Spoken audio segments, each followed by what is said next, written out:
Dieu, tu m'as choisi depuis toujours.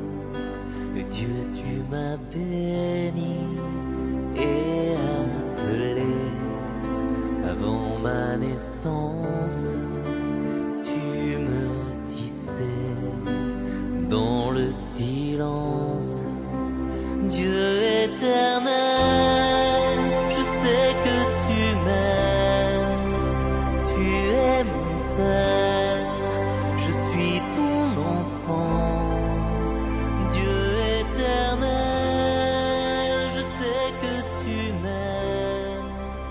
Je suis à toi, éternellement.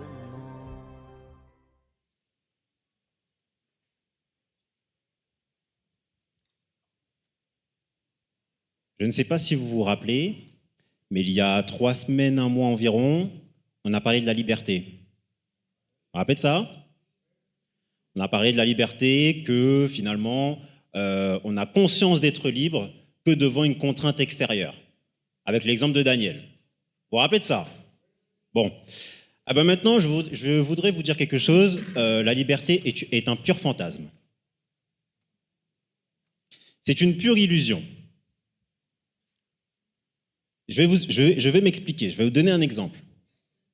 Imaginons moi, mardi soir ou mercredi soir, peu importe, je suis devant ma télé, et comme vous savez tous, parce que vous êtes tous des fouteux dans la salle, vous savez tous ce qui se passe le mardi soir ou le mercredi soir, on est d'accord? Bon, bah c'est la Ligue des Champions, voilà. Et donc le mardi soir, on va dire le mardi soir, bon, je ne suis pas en costard, hein. Vous imaginez bien que quand je suis chez moi, je ne suis pas en costard. Bon. Donc, c'est la mi-temps, je n'ai pas encore mangé.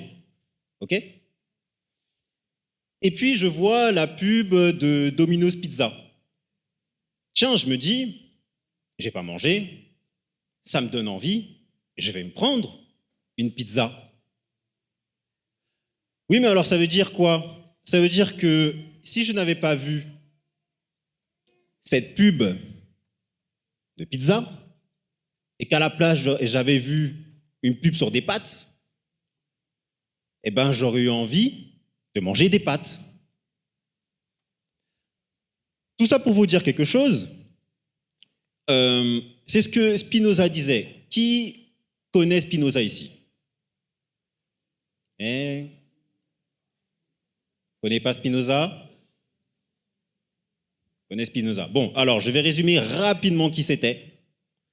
Spinoza, c'était un philosophe portugais, juif. Oui, bah évidemment. Juif. Il était juif. Il a été excommunié. Il a vécu au XVIIe siècle. Lui, il dit qu'en fait, on pense être libre, sauf que finalement, on ignore les éléments qui pourraient nous influencer dans notre prise de décision. En d'autres termes, on pense être libre, sauf que c'est une pure illusion.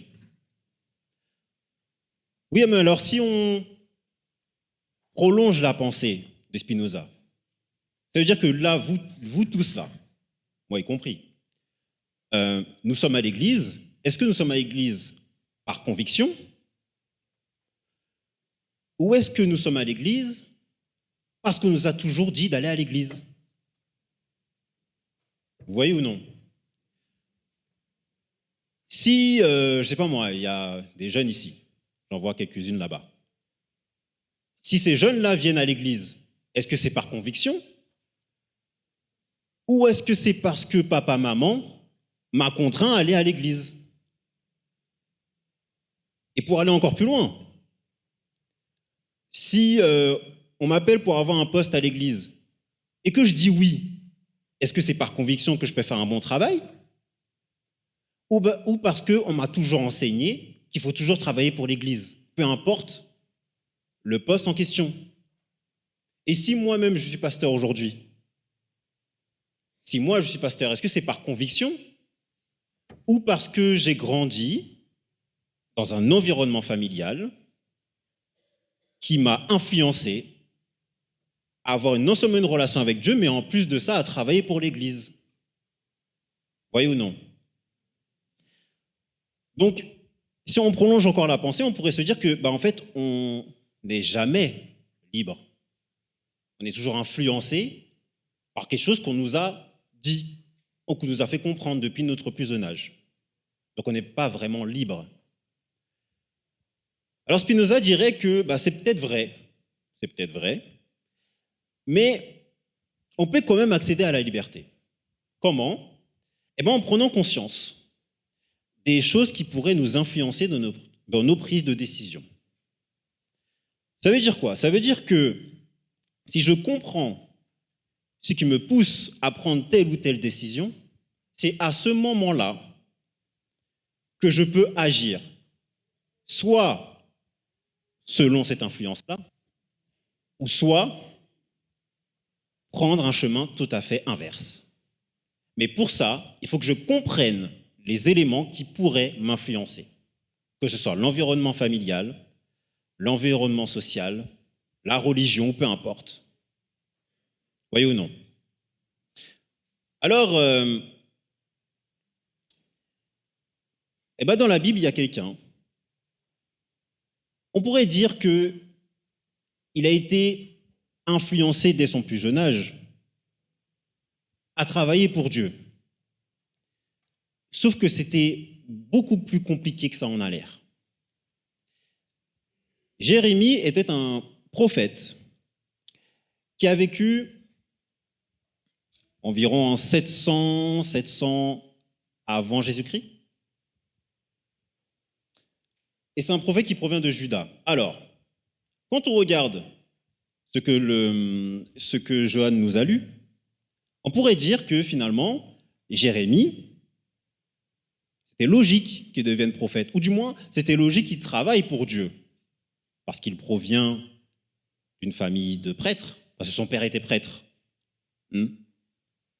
Son père était prêtre, il a vécu dans un peuple qui avait une religion, donc on pourrait dire ça.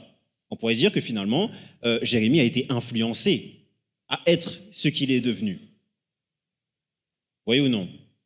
Donc, mais quand on regarde bien, c'est beaucoup plus compliqué que ça en a l'air. Pourquoi ?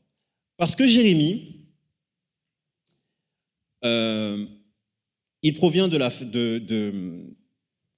pays d'Anatote, de la ville d'Anatote, pardon, et qu'on voit durant l'intégralité quasiment de son ministère, il a reçu des menaces de mort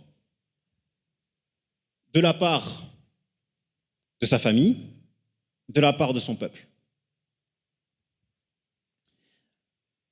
Pourquoi il a reçu ces menaces de mort-là ? Pourquoi ? Pour une seule raison, parce qu'il a répondu favorablement à l'appel de Dieu, à savoir d'être le porte-parole, d'être son porte-parole pour le peuple de Juda. Et concernant le peuple, c'était encore pire, parce qu'on vivait dans une société judéenne où il y avait énormément d'inégalités, et pire encore, c'est-à-dire que les prêtres et les prophètes, qui étaient censés dire exactement ce que la volonté de Dieu et montrer la voie. Sauf qu'en fait, les prêtres et les prophètes utilisaient le nom de Dieu pour faire passer leurs propres idées.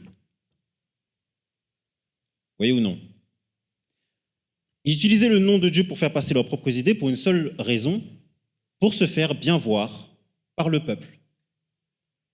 Donc ça a entraîné du n'importe quoi dans le peuple, et vous imaginez bien que Dieu ne peut pas être présent dans un peuple non seulement qui fait n'importe quoi, mais en plus de ça, un peuple qui ne sait pas se remettre en question. Et lui seul a décidé de prendre le chemin totalement inverse de l'influence que le peuple ou que sa famille aurait pu lui donner. Pourquoi ? Parce qu'il a décidé de construire sa relation avec Dieu tout seul. Et ça veut dire aussi autre chose. Ça veut dire que c'est quelqu'un qui s'est senti, et d'ailleurs vous voyez dans l'intégralité de son livre, qui s'est senti profondément seul. Sans personne à qui parler, personne à qui pouvait être conseillé. Pourquoi? Parce qu'il a compris très vite, qu'il ne pouvait compter que sur lui-même. Je ne sais pas si ça vous est déjà arrivé,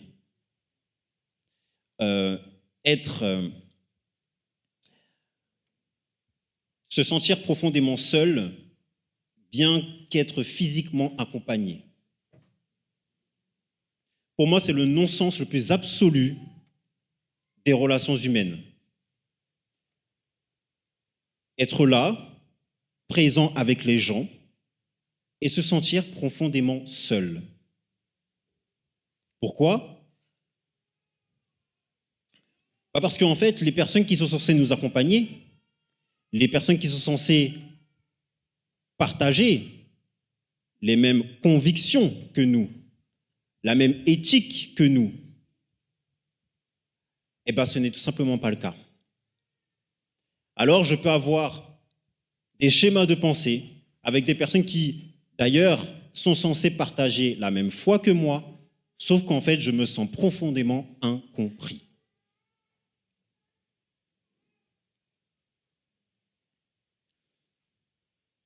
Je suppose aussi que dans sa famille, ça a été pareil.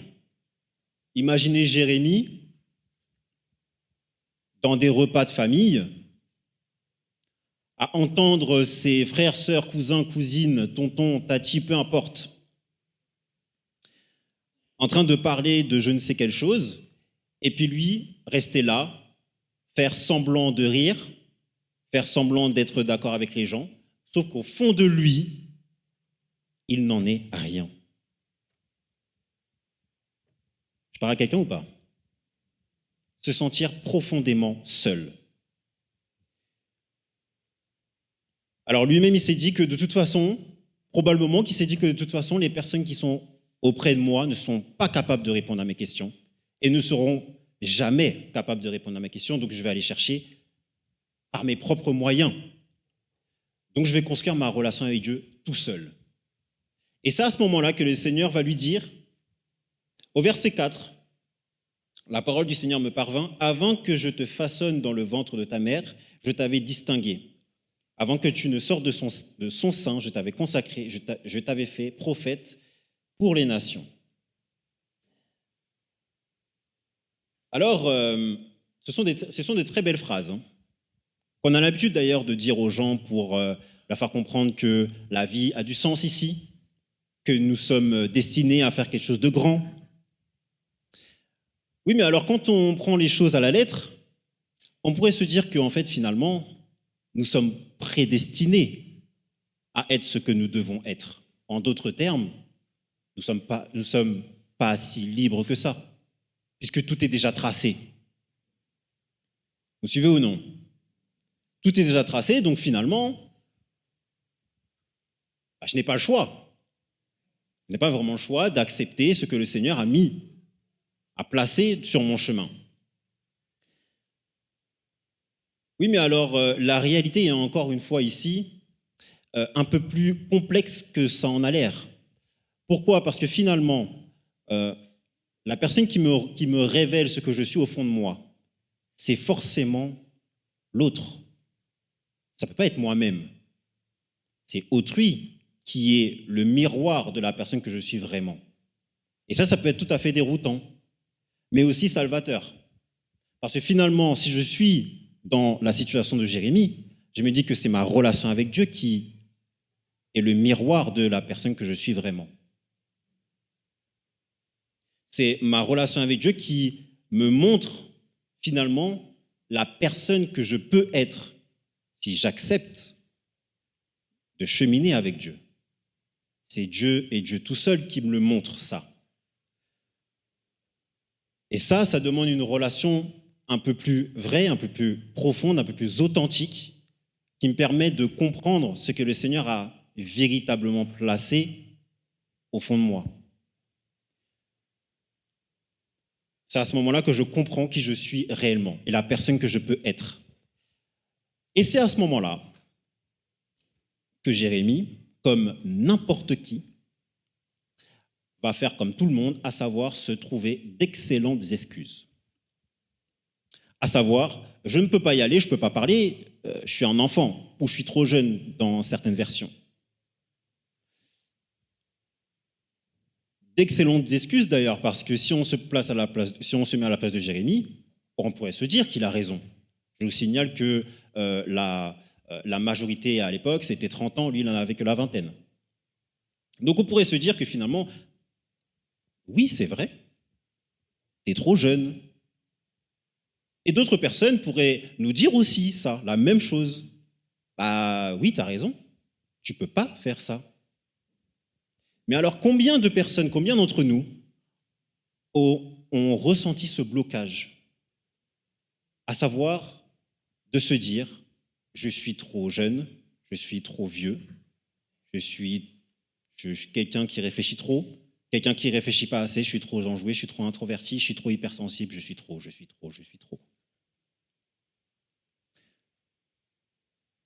Ce type de pensée-là fait que finalement, on se dit que j'ai d'excellentes excuses de ne pas faire ce que le Seigneur a placé au fond de moi.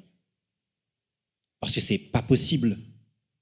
Si je me place à ma hauteur, à mon échelle, je dirais que c'est impossible. D'ailleurs, si je me mets à l'échelle humaine, je me dis que ce n'est pas possible.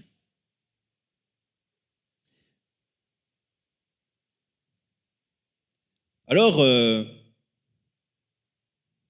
suppose qu'il y a des personnes qui comprennent ce que je dis. Du moins, je l'espère. Mais oui, tu es trop jeune, tu es trop vieux, tu es trop hypersensible, tu réfléchis trop. Oui, tout ça, on est d'accord, je suis d'accord avec toi. Oui, mais et alors? Et alors? Qui t'a dit que la personne que tu es là maintenant, avec cette personnalité que tu as, Dieu ne peut pas t'utiliser comme il se doit? Qui t'a dit ça? Et puis déjà, qui place le curseur de savoir on est trop ceci, on est trop cela? Qui place ça? Si ce n'est des personnes qui sont tout aussi imparfaites que toi. Je ne te dis pas qu'il faut faire tout et n'importe quoi. Évidemment que de toute façon dans la vie, il faut toujours progresser, s'améliorer, bien sûr. Sauf que dire que au fond de toi, tu n'es pas la personne qu'il faudrait être, mais qui t'a dit ça? Qui t'a dit ça? Est-ce que c'est Dieu qui te l'a dit? Parce que si c'est Dieu qui te l'a dit, ça signifie qu'il a fait une erreur en te créant toi-même.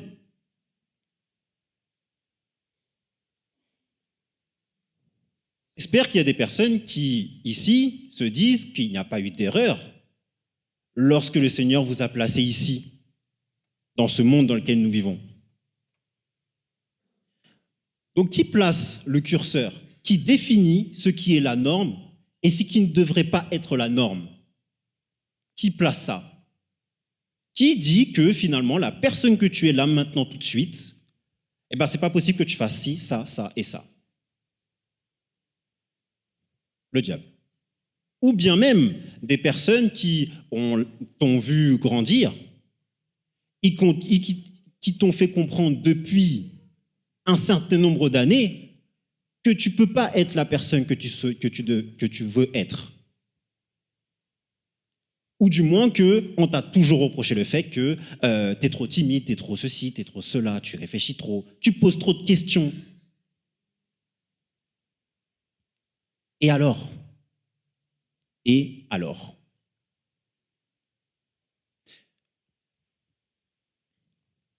Et puis, ce sont des choses qui restent dans notre esprit, et puis on se dit que finalement, la personne que je suis, parce que j'ai l'habitude de me culpabiliser, d'être la personne que je suis, je suppose que les personnes que je vais côtoyer, ou que je côtoie aujourd'hui, que je vais côtoyer durant toute mon existence, vont penser exactement la même chose que moi, sur moi-même.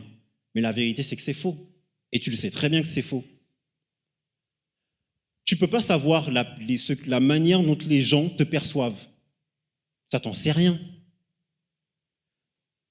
Tu n'en sais rien, et en plus de ça, on se trompe très souvent lorsque nous avons une perception de nous-mêmes et on considère que les personnes qui sont en face de nous ont la même perception que j'ai de moi-même. C'est totalement faux. Et je vais même aller encore plus loin avec vous. Tout le monde s'en fout. On s'en fout. Voilà. On veut juste savoir si tu as quelque chose qu'on peut vivre quelque chose ensemble. On peut juste savoir si tu es capable de faire ce que l'on te demande de faire. C'est la chose qu'on te demande. La manière dont on te perçoit, déjà de un, t'en sais rien, et de deux, qui te dit que la manière dont toi tu te perçois, on est d'accord avec toi. Tu n'en sais rien. Et il est là le piège. Le piège, c'est qu'on considère que c'est très souvent comme ça que ça se passe, sauf que c'est faux.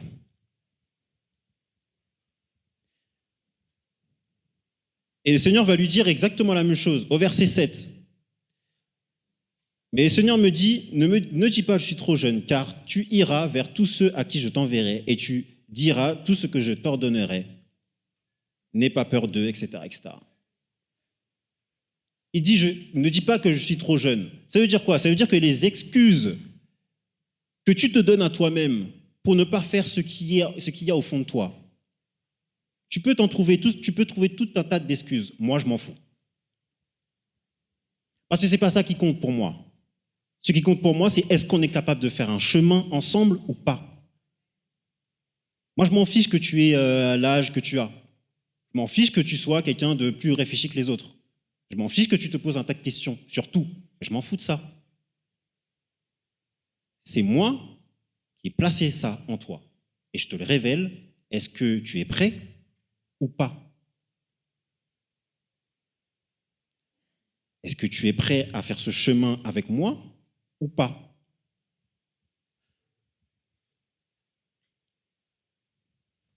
Alors pour ça, si tu veux suivre ce chemin avec moi, eh bien il faut une relation beaucoup plus étroite, profonde, vraie avec moi. De la même manière qu'il dit, tu iras vers tous ceux vers qui je t'enverrai et tu diras tout ce que je t'ordonnerai.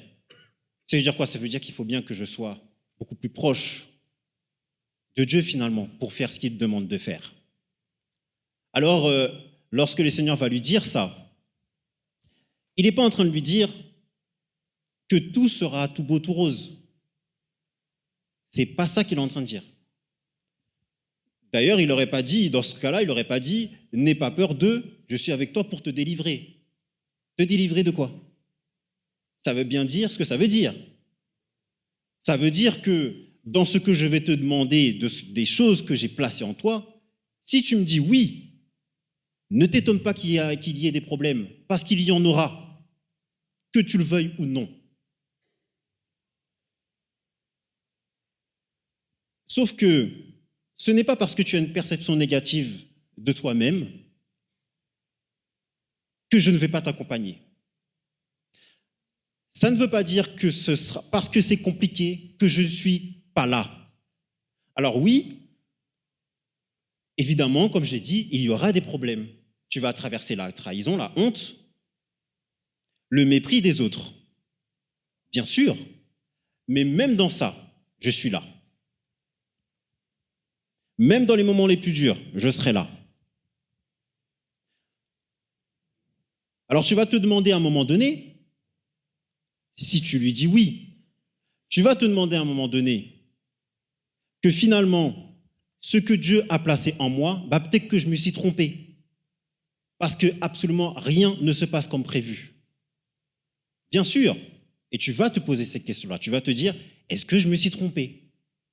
Est-ce que finalement, parce que moi je vais douter de moi-même, tu vas te dire ça aussi. Tu vas te dire, je vais douter de moi. Tu vas te dire aussi qu'il y a des personnes qui font la même chose que moi et qui réussissent là où moi j'ai échoué. Oui, mais même là, je serai là. Même lorsque tu vas traverser des moments difficiles, je serai là.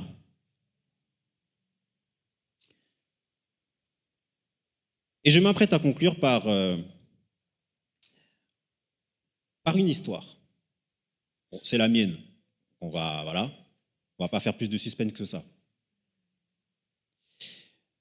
Au cours de mon cheminement personnel avant d'entrer en théologie pour devenir pasteur, je n'avais pas envie d'être pasteur.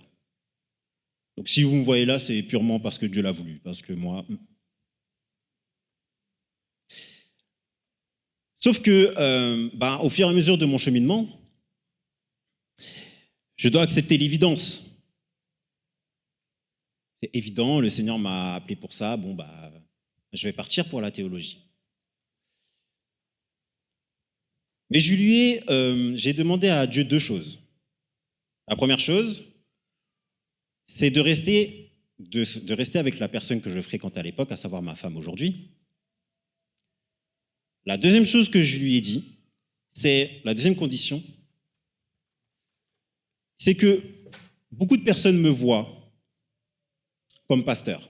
Beaucoup de personnes m'ont dit, de toute façon, tu vas devenir pasteur. Des années avant. Ils avaient probablement vu quelque chose chez moi, certainement, il n'y a pas de souci. Et je vous parle de personnes, familles, amis, des personnes qui ne sont même pas adventistes d'ailleurs, qui ne sont même pas chrétiens, qui m'ont dit que de toute façon, c'est ce que tu vas devenir. Très bien. J'ai dit au Seigneur, ok, tu veux qu'on aille là-bas, tu veux qu'on fasse ça, il n'y a pas de souci. Je vais te demander une seule chose. Je ne veux pas être le pasteur que les gens veulent que je devienne. Je veux être le pasteur que tu souhaites que je devienne.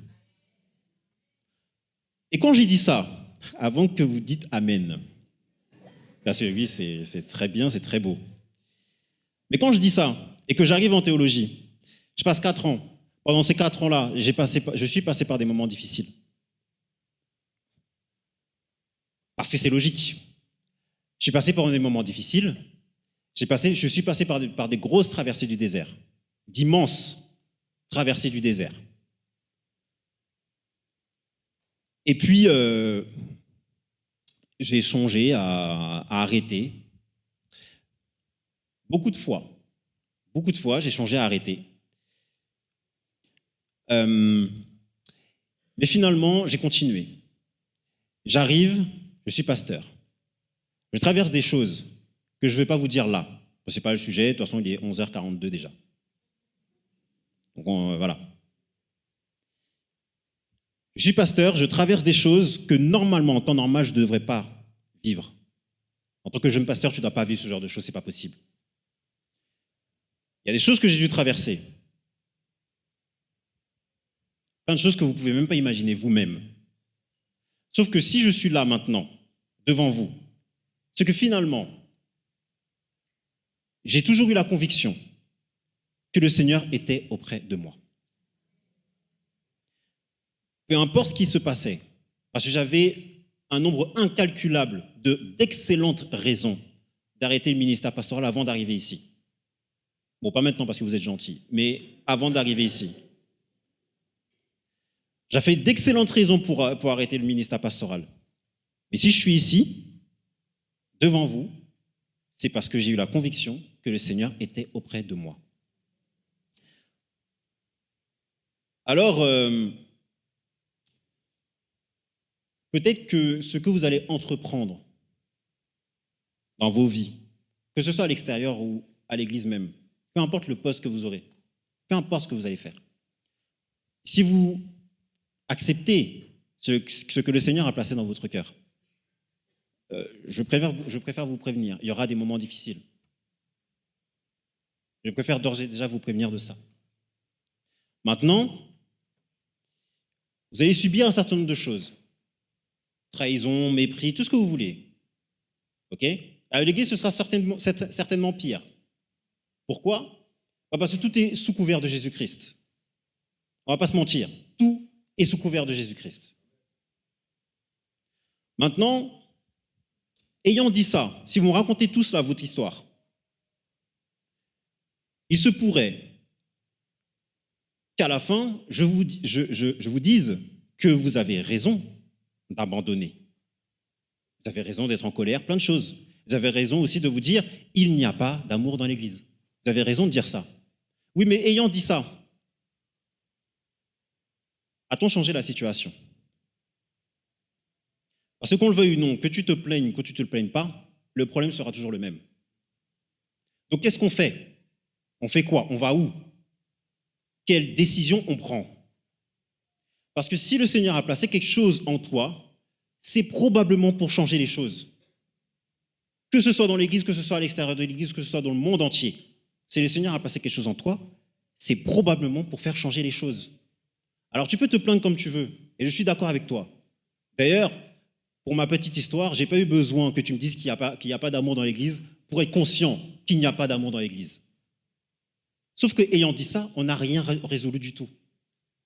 On a juste fait l'état des lieux. Quelle décision on prend?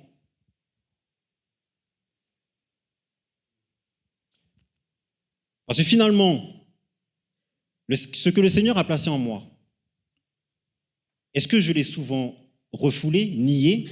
Et dans le cas où je l'ai très souvent refoulé et nié, est-ce que j'ai accepté la personne que je suis devenue? Est-ce que je suis une personne beaucoup plus épanouie lorsque j'ai refoulé, nié les choses que le Seigneur a placées en moi? Si vous acceptez l'appel que le Seigneur vous place, là, maintenant, tout de suite, je préfère vous dire que ce sera extrêmement dur. Il n'y aura pas de fantasme. Je ne suis pas là pour vous raconter des salades. Ce sera très compliqué. Sauf que c'est le prix à payer pour vivre la vie que vous souhaitez mener. C'est le prix à payer pour vivre la vie que vous souhaitez mener en toute liberté. Que le Seigneur vous bénisse. Amen.